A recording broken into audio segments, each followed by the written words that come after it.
Hello. For this week's Faith All Week, we are going to be reading the story of God's call to Samuel. And I am going to be reading the one out of the Sparks Storybook Bible. So if you have this and want to follow along and look at the pictures, you just go ahead and grab that. God calls Samuel. Let's see if we can make this happen. Samuel was a 12-year-old boy who lived in the temple with a priest named Eli and learned about God. Eli took care of Samuel, and Samuel helped take care of Eli because Eli was almost blind. One night, something special happened. As Samuel slept in the temple, he heard a voice call out, "Samuel!" Samuel thought it was Eli calling, so he jumped up from his bed. "Here I am," Samuel answered as he ran to Eli. "I am here because you called me." But Eli shook his head. "I didn't call you. Go back to your bed." Samuel did as he was told and fell asleep quickly. A little while later, the voice called again, "Samuel!" This time, Samuel was more tired and crawled out of his bed more slowly. In Eli's room, Samuel rubbed his eyes, scratched his tummy, and said with a yawn, "I am here because you called me." Eli was getting tired of Samuel coming into his room and said more firmly, "I did not call you. Now please go back to bed."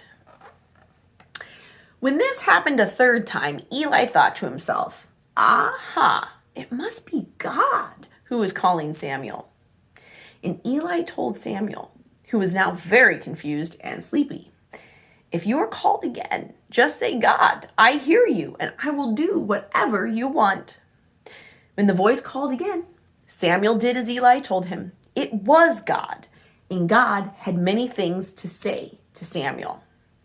Even though he was only 12, Samuel wanted to serve God. With God's help, Samuel grew up to share many messages from God.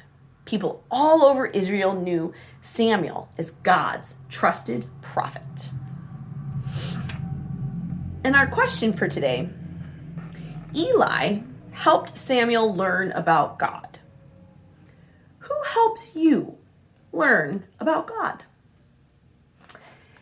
Maybe find a piece of paper and a couple of markers and make a list of the people in your life who help you learn about God.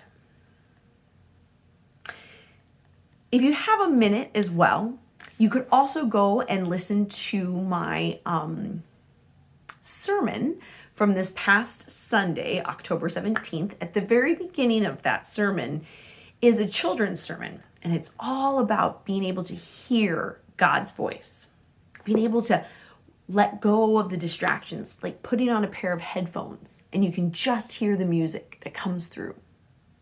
Sometimes God's voice is just like that. So after you've written down those names and maybe gone and thanked those people for helping you learn about God, maybe grab a set of headphones, turn on some beautiful music, and take some time to let the world fade away and listen for the voice of God. Amen.